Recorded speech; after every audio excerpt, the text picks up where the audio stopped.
1절부터 15절까지 있는 말씀,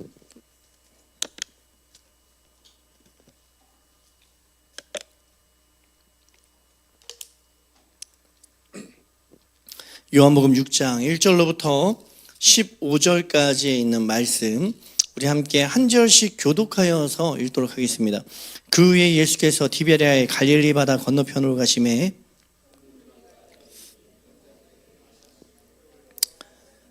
예수께서 산에 오르사 제자들과 함께 거기에 앉으시니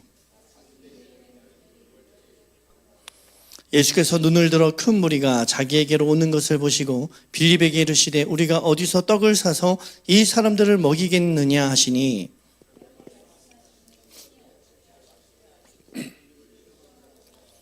빌립이 대답하되 각 사람으로 조금씩 받게 할지라도 200데나리온의 떡이 부족하리이다.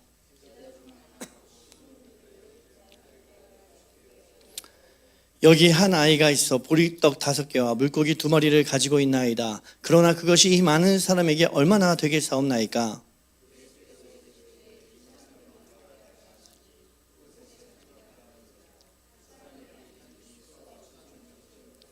예수께서 떡을 가져 축사하신 후에 앉아있는 자들에게 나눠주시고 물고기도 그렇게 그들의 원대로 주시니라.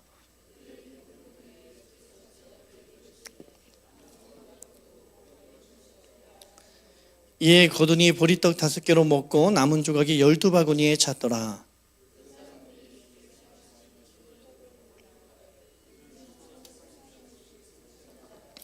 다 같이 읽겠습니다. 그러므로 예수께서 그들이 와서 자기를 억지로 붙들어 임금으로 삼으려는 줄 아시고 다시 혼자 산으로 떠나가시니라. 아멘. 오늘 이제 금요일 요한복음 6장에 있는 말씀 우리 함께 나누려고 합니다. 이 성경의 가장 큰 주제는 딱 이게 몇 가지로 좀 요약할 수 있을 것 같아요. 이 구약 성경은요, 하나님이 누구신가? 이거에 대한 주제를 가지고 지금 이 구약 성경이 기록되어 있다고 보시면 되고요. 이 신약 성경은 그러면 예수님은 누구냐, 예수님이 누구시냐에 대한 어떤 그 관심을 가지고 그 예수님을 설명하기 위해서 신약 성경에 이렇게 기록되어 있다라고 우리가 생각할 수 있는 것이죠. 이 예수님은 누구십니까? 예수님은 누구시냐에 대한 답을 아마 각자가 이렇게 할 수 있을 것 같아요. 그래서 이 구약 성경이 하나님이 누구신가에 대한 초점이 맞추어져 있다면 신약 성경은 분명히 예수님은 누구신가에 대한 초점을 맞추고 이렇게 우리에게 설명을 하고 있다는 거죠. 그 예수님은 누구시고, 그러면 우리가 예수님을 믿는 이유가 무엇인가? 우리 고민해 보신 적 있으십니까? 예수님은 과연 누구신가? 그리고 우리가 예수님을 믿는 이유는 무엇인가? 그것을 점검해 보거나 이렇게 고민해 보신 적이 계십니까? 오늘은 오병이어의 표적이에요. 기적 사건을 다루고 있는 본문이죠. 그런데 저희가 이제 15절까지 읽었지만 사실은 6장 전체를 우리가 좀 살펴봐야 될 것 같습니다. 6장 전체를 우리가 좀 이렇게 좀 생각을 해 봐야 되는데, 왜냐하면 이 전체 내용의 구조를 보면 이렇게 되어 있는 것 같아요. 6장 1절부터 15절은요, 5,000명을 먹이시는 사건을 이렇게 기록되어 있죠. 그런데 이 뒤에 보면요, 이 5,000명을 먹이시는 사건은 6장 22절로부터 59절까지 어떤 내용이 기록되어 있죠?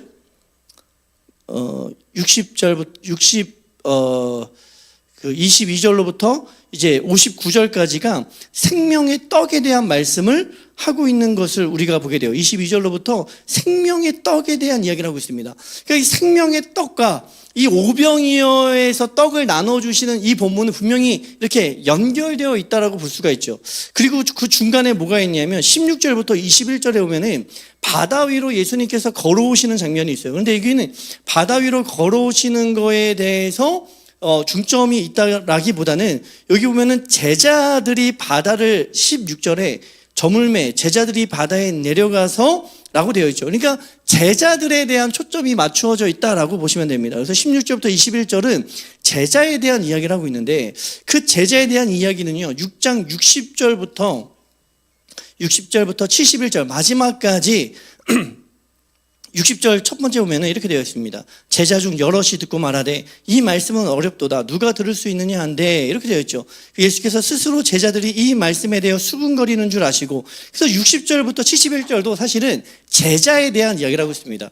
그래서 우리가 이걸 딱 나누게 되면은 6장 전체를 보게 되면은 5천 명을 먹이신 사건과 생명의 떡에 대한 말씀이 이렇게 연결되어 있고, 바다 위로 걸어오시는 그 장면에서 제자들이 두려워 떨었던 모습과 또 60절부터 이어지는 영생의 말씀에 대한 그 영생의 말씀과 제자들에 대한 이야기가 이렇게 연결되어 있는 걸 보게 된다는 거죠. 근데 뭐 복잡하니까 그냥 우리 간단하게 먼저 이 전체적인 내용을 좀 요약해서 함께 나누면 좋을 것 같습니다. 이 5천 명을 먼저 5천 명을 먹이신 사건하고 22절부터 나타나는 생명의 떡에 대해서 말씀하시는 이 설교는 매우 밀접한 관계가 있다라고 제가 말씀하셨습니다. 그리고 이 16절부터 나타나는 바다 위로 걸어오시는 내용과 영생에 대해서, 영생의 말씀에 대한 설명은 또한 매우 밀접하게 관계가 있고, 결국에는 이 모든 본문을 통해서 무엇을 우리에게 알려주시고자 하는가 하니 예수님은 누구신가에 대해서 우리에게 설명하고 있다는 거예요. 예수님이 누구신가에 대해서 우리에게 알려주고 있다는 거죠. 그리고 그렇다면 예수님이 누구신가를 우리가 안다면, 예수님이 누구신가를 우리가 깨닫는다면 우리는 어떻게 행동해야 되는가까지도 이제 알려주고 있는 거죠. 왜냐하면 예수님에 대한 말씀과 생명의 떡은 예수님을 분명히 이야기하는 것일 테고, 우리가 뭐 전체적인 내용을 다 읽지 않더라도 딱 생각할 수 있지 않습니까? 생명의 떡은 예수님에 대한 이야기를 하고 있다고 한다면 그 중간에 제자들의 이야기가 있어요. 이게 무슨 말입니까? 예수님이 누구신 줄 안다면 제자들은 어떻게 행동해야 되는가를 이 전체 6장에서 보여주고 있다는 거예요. 그래서 성경은, 우리가 이 성경을 지금은 많이 읽잖아요. 그런데 고대 시대에는 성경을 읽을 수 있는 사람들이 매우 제한되어 있었습니다. 거의 뭐 성경을 읽을 수 있는 사람들이 없으니까 어떻게 했을까요? 앞에서 이렇게 낭독을 하고, 또는 앞에서 설교하는 사람들이 이것을 쭉 읽는 그런 이제 낭독으로 많이들 읽었을 거예요. 그래서 성경은 단순히 이렇게 읽기 위한 책이 아닙니다. 이 성경은 들려지기 위한 책이고 낭독되어지기 위한 책이고, 특히나 어떤 이야기들은 재현되어졌다라는 것 기억하셔야 됩니다. 재현되어졌다라는 거죠. 그러면 그런 것들을 생각한다면 오늘 전체적인 이 글들을 머릿속으로 그리면서 이렇게 뭐 상상을 해보는 거죠. 이 이야기가, 이 분위기가, 또 이 모습이 어땠을까? 그렇게 머릿속으로 그리면서 이 본문을 따라오는 것이 좋겠습니다. 이 먼저 1절부터 15절을 보면은 우리가 잘 아는 말씀이에요. 예수님이 5천 명을 물고기 2마리와 떡 5개로 먹이신 사건, 즉 오병이어의 기적 사건을 다루고 있습니다.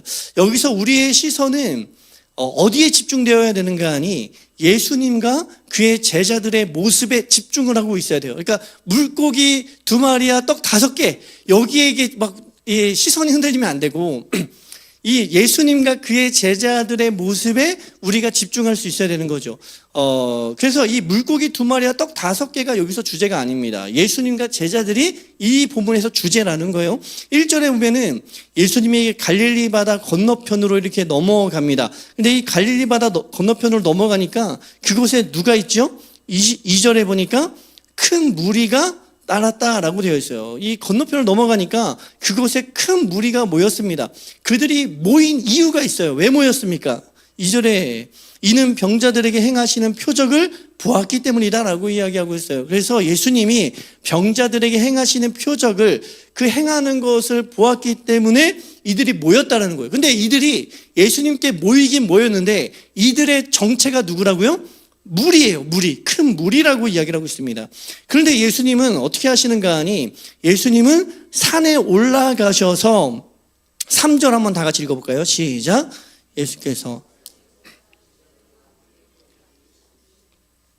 예수님이 산에 올라가셔서 제자들과 함께 앉으십니다. 머릿속으로 이 모습을 우리가 그리게 되면은 예수님과 제자들이 이렇게 산에 앉아 있는 모습을 좀 생각을 하게 되면 마치 이런 것 같아요. 요한계시록 22장 1절부터 5절에 있는 말씀 함께 잠깐 볼까요? 한번 한 목소리로 한번 읽어보겠습니다. 시작. 또 그가 수정같이 맑은 생명수의 강을 내게 보이니 하나님과 및 어린 양의 보좌로부터 나와서 길 가운데로 흐르더라. 강 좌우에 생명나무가 있어 12가지 열매를 치료하기 위하여 있더라. 다시 저주가 없으며 하나님과 그 어린 양의 보좌가 그 가운데 있으리니 그의 종들이 그를 섬기며 그의 얼굴을 볼 터이요 그의 이름도 그들의 이마에 있으리라. 다시 밤이 없겠고 등불과 햇빛이 쓸데없으니 이는 주 하나님이 그들에게 비치심이라. 그들이 세세토록 왕노릇하리로다.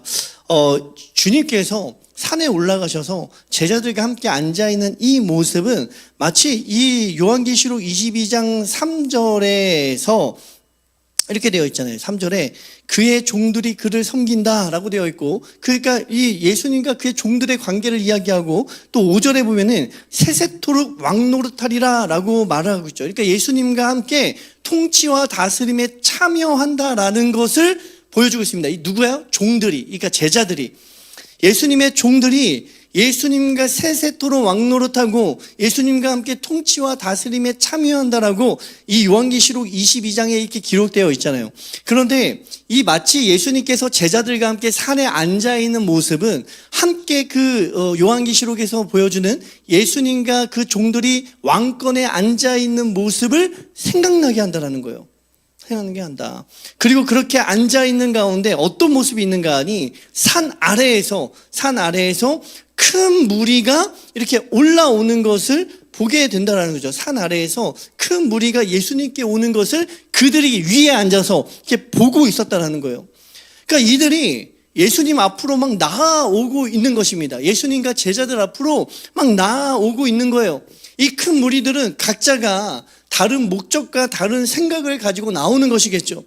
그리고 예수님은 이들을 이제 먹이고자 하십니다. 시간이 되니까 배고픈 시간이 된 거예요. 그래서 예수님이 이들을 먹이고자 하십니다. 그러나 돈도 부족하고 음식도 부족하다라는 거예요. 그때 안드레라는 제자가 예수님께 이제 한 보고를 하죠. 어떤 보고를 하는가 하니 한 아이가 보리떡 5개와 물고기 2마리를 가지고 있습니다.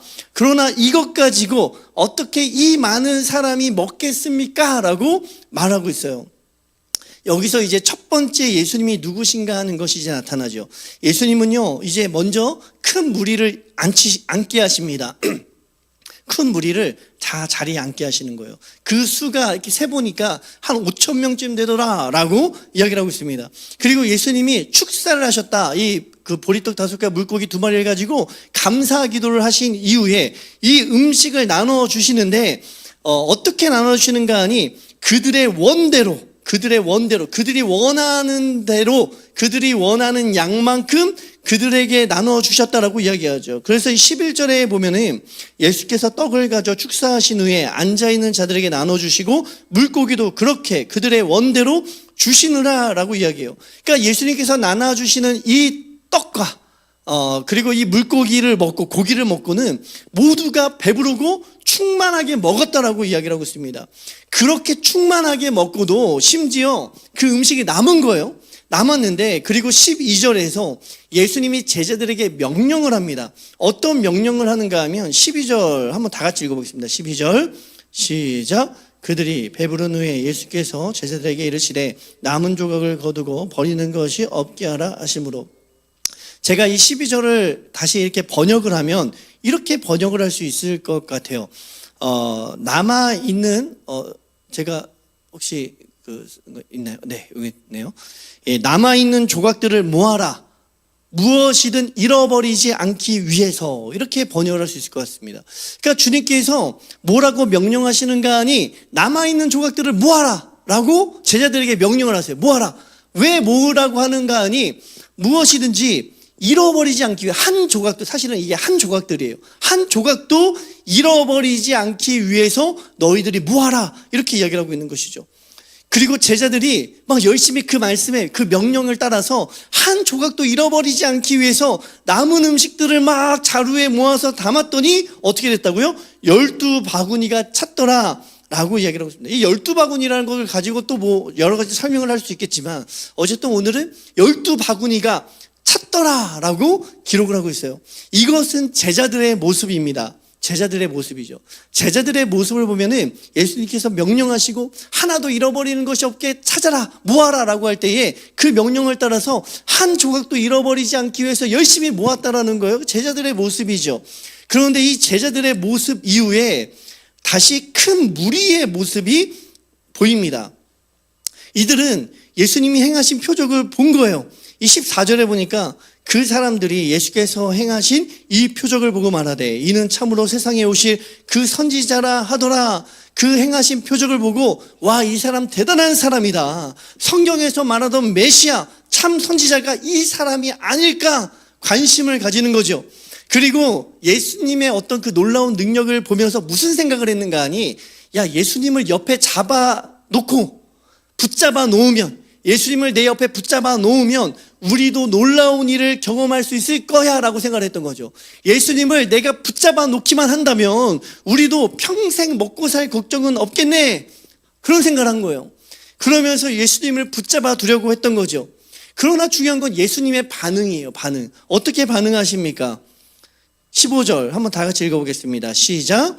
그러므로 예수께서 그들이 와서 자기를 억지로 붙들어 임금으로 삼으려는 줄 아시고 다시 혼자 산으로 떠나가시니라. 예수님은 이들을 피해서 산으로 떠나가십니다. 그러니까 이 무리들의 목적이, 어떤 그 중심이 예수님과 맞지 않고 있다는 거예요. 핀트가 뭔가 어긋났다는 것을 보여주고 있는 것이죠. 분명 예수님을 향해서 나아오고 있고 예수님의 말씀도 듣고 예수님 앞에 서 있는데 이들은 예수님과 함께 세세토록 다스리는 자들이 되지 않는다라는 거예요. 제자들과 다르다라는 거죠.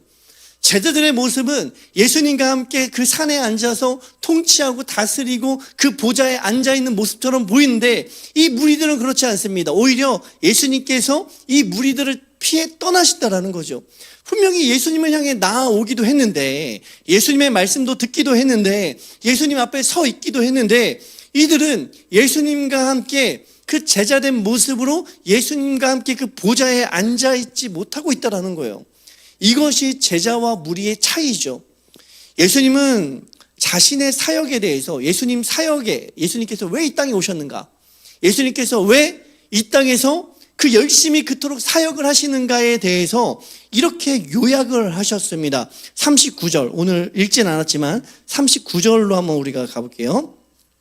39절, 6장 39절입니다. 시작. 나를 보내신 이의 뜻은 내게 주신 자 중에 내가 하나도 잃어버리지 아니하고 마지막 날에 다시 살리는 이것이니라. 예수님의 말씀을 한번 잘 보십시오. 나를 보내신 이의 뜻은 내게 주신 자 중에 내가 하나도 잃어버리지 아니하고 마지막 날에 다시 살리는 이것이니라. 이 본문을 제가 37절부터 이 번역을 하면 이렇게 번역을 할 수 있을 것 같아요. 한번 제가 읽어보겠습니다. 그리고 아버지께서 나에게 주시는 모든 사람이 나에게 올 것이다. 그리고 내가 나에게 오는 자들을 내쫓지 않을 것이다. 왜냐하면 내가 하늘로부터 내려왔기 때문이다 라는 거죠. 그리고 나의 원함을 행하기 위함이 아니라 오히려 나를 보내신 이의 원함을 행하기 위하여 내가 하늘로부터 내려왔다라고 이야기해요. 그리고 여기죠. 나를 보내신 이의 원함은 이것이니 곧 나에게 주신 모든 사람들, 그들 중에서 하나도 잃어버리지 아니하고 오히려 마지막 날에 그를 다시 살리는 원함이다 라고 이야기를 하고 있어요. 그래서 여기서 보면은 잃어버리지 아니하고 라는 이 단어는 앞에 이미 12절에서 나타났던 단어입니다. 12절에서 남은 조각을 거두어 버리는 것이 없게 하라 라는 주님의 명령과 동일한 단어를 쓰고 있어요. 이것이 아폴륨이라는 단어를 쓰고 있는데 주님께서도 그 사역의 목적이 하나도 잃어버리지 않기 위해서라고 이야기하고 있고 예수님께서는 또한 제자들에게 뭐라고 이야기하는가 하니 하나도 한 조각도 잃어버리지 않게 하기 위해 너희가 모아라 이렇게 말씀을 하고 있다라는 거죠. 그러므로 오병이어의 기적은 무엇입니까? 오병이어의 기적은 무엇이죠? 어떤 의미를 가지고 있을까요? 이 두 가지를 우리가 생각해 볼 때에 네, 그렇죠. 예수 그리스도의 찢으신 빵을 먹은 자들을 어떻게 한다는 거죠? 하나도 잃어버리지 않고 모으는 그 사역에 누가 참여합니까? 제자들이 참여한다라는 거예요. 오병이어의 기적은요, 그냥 단순히 먹고 배부르게 먹었다 끝나는 것이 아니라 예수 그리스도께서 찢으신 그 빵을 먹는 자들, 예수 그리스도께서 찢으신 그 음식을 먹는 자들, 이 뒤에 보면은 생명의 빵, 생명의 떡이죠. 예수님 자신을 생명의 떡이라고 이야기하는데, 예수님 자신의 생명의 떡을 찢으셔서 먹게 한 그 모든 사람들을 한 사람도 잃어버리지 않고 모으는 것, 그 모으는 사역에 제자들을 참여시키는 것, 그것에 대해서 이야기를 하고 있다는 거예요. 제자는요, 제자라는 사람들은 주님을 붙잡아두고 주님이 주시는 빵을 그저 받아먹는 자들이 아니라 뭐 하는 사람들입니까? 사역에 참여하는 자들이죠. 주님께서 주시는 자 하나도 잃어버리지 아니하고 모으시는 그 사역에 참여하여서 예수께서 제자들에게 하시는 말씀, 너희는 하나의 조각도 잃어버리지 말고 모으라, 이 말씀에 순종하는 자들이 제자라는 거예요. 앞서 요한계시록 22장 2절의 말씀을 우리가 함께 잠깐 보겠습니다. 요한계시록 22장 2절의 말씀을 보면은 이렇게 기록되어 있어요.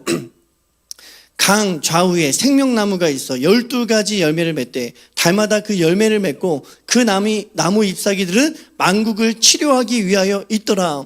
생명나무의 12가지 열매는 분명히 그의 종들을 의미하겠죠. 생명나무가 예수 그리스도를 표현한다라고 이야기한다면 12가지의 열매는 분명 그의 종들, 그의 제자들을 의미할 것입니다. 그의 종들이 그저 생명나무의 진액을 막 먹으면서 끝나는 것이 아니라 어떻게 하는 거죠? 만국을 치료하여 나아가는 거예요. 만국을 치료하면서 나아가는 것입니다. 그때에 바로 이 제자들이 뭐 할 수 있습니까? 그들이 우리 주님과 같이 세세토록 왕노릇하게 된다라고 이야기하고 있죠. 왕노릇하게 된다. 이 믿음은 이것입니다. 믿음이라는 거는요, 예수님이 누구인 줄을 분명히 알아야 된다라는 거예요. 믿음이라는 거는. 이 제자들도 그렇고 큰 무리들도 그렇고 다 주님 앞으로 나왔습니다. 그러나 그들의 믿음이 달랐다라는 거예요.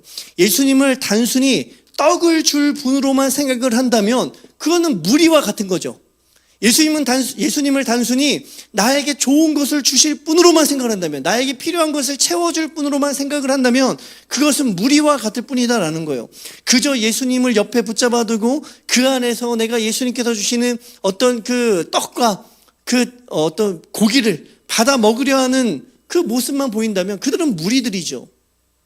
이들은 예수님을 어떻게 생각을 합니까? 어떻게 생각을 하죠? 예수님을 선지자, 예언자, 또는 42절의 말씀을 보니까 그들이 이렇게 생각을 합니다. 42절 한번 다 같이 읽어볼게요. 6장 42절 시작. 이르되 이는 요셉의 아들 예수가 아니냐, 그 부모를 우리가 아는데 자기가 지금 어찌하여 하늘에서 내려왔다 하느냐. 이 무리들은요, 그들이 예수님 앞에 서 있긴 한데 예수님의 말씀을 듣기는 하는데 예수님이 누구신가에 대한 답을 찾지를 못하고 있습니다. 이들은 예수님의 모습을 보면서 야, 이와 같은 참 선지자가 아니냐, 혹은 예언자가 아니냐, 또는 요셉의 아들이 아니냐, 이렇게 보고 있죠. 이 중에 어떤 것도 답이 되지가 않는 거예요. 그냥 겉으로 보이는 능력, 겉으로 보이는 모습, 그것으로 예수님을 보는 자들, 무리들의 모습입니다. 그러나 제자는 무엇입니까? 제자는 무엇을 보고 있습니까? 68절 한번 다 같이 읽어보겠습니다. 6장 68절 시작. 시몬 베드로가 대답하되 주여, 영생의 말씀이 주께 있사오니 우리가 누구에게로 가오리이까? 또 69절도 한번 읽어보겠습니다. 시작. 우리가 주는 하나님의 거룩하신 자이신 줄 믿고 알았사옵나이다. 제자는 무엇을 보는가 하니요, 영생의 말씀이 주께 있사오니 우리가 누구에게로 가오리까? 우리가 주는 하나님의 거룩한 자이신 줄을 믿고 알았사옵나이다 라는 거예요. 제자들이 보는 것은 다르죠. 이 사람들은요, 예수님의 겉모습을 보면서 야, 저 사람 유명한 선지자가 아니냐, 요셉의 아들이 아니냐, 그저 그렇게 생각을 할 때에 제자들은요, 예수님 안에 있는 영생을 보죠. 그분이 정말 거룩한 하나님의 아들이심을 본다라는 거예요. 그러니까 이들이 보는 것이 다르니까 이 제자들이요, 무리들이 구하는 것과 다른 것을 구하기 시작한다는 거죠. 무리는 떡을 보지만 제자들은 무엇을 보죠? 영생을 보는 거예요.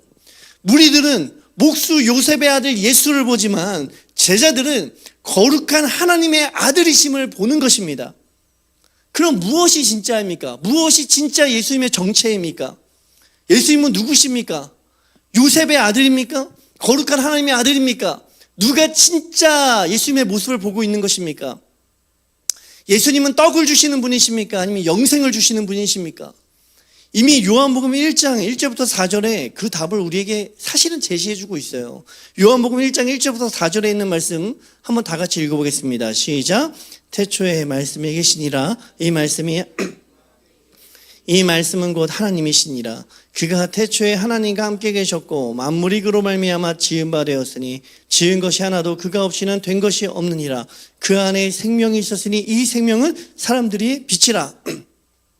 예수님에 대해서 사실은 요한복음 1장 1절에서부터 우리에게 그 정체를, 진실을 알려주고 있습니다. 사람처럼 보이는 그분이 사실은 하나님과 함께 계셨던 말씀이었다라고 이야기하고 있죠.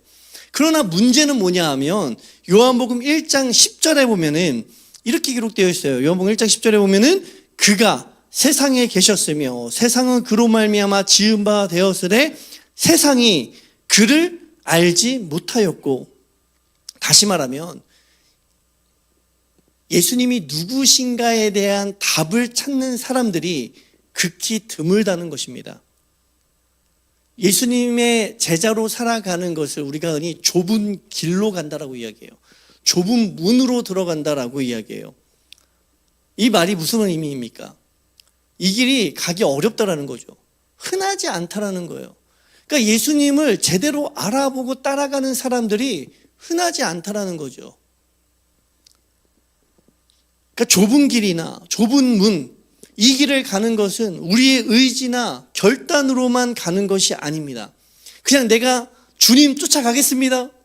주님, 내가 주님 위해서 살겠습니다. 이러한 결단으로만 사는 것이 좁은 길, 좁은 문이 아니라는 거예요. 그러면 이 길을 어떻게 갈 수 있습니까? 예수님이 누구신 줄을 찾아야겠죠. 찾아야 돼요.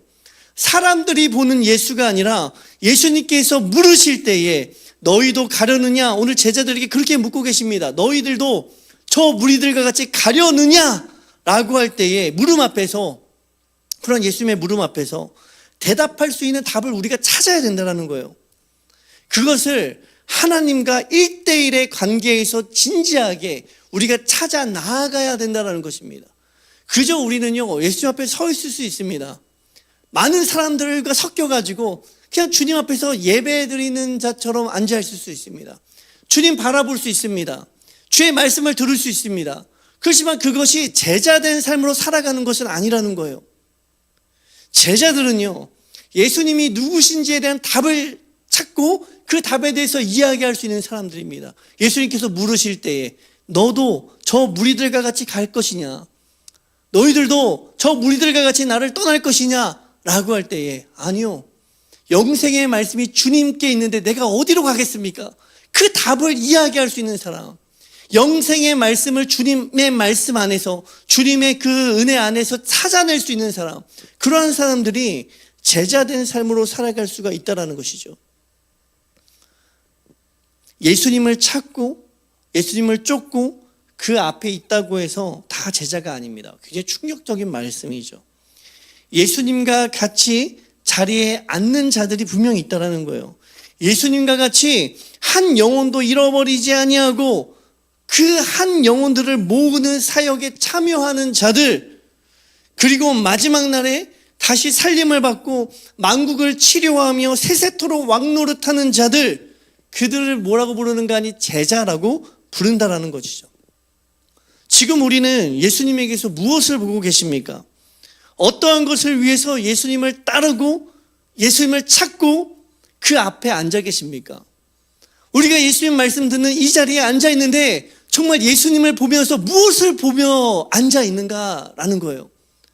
영생의 말씀을 지금 발견하고 계십니까? 아니면 그저 떡을 줄 뿐으로, 나에게 떡을 줄 뿐으로 예수님을 바라보고 있습니까?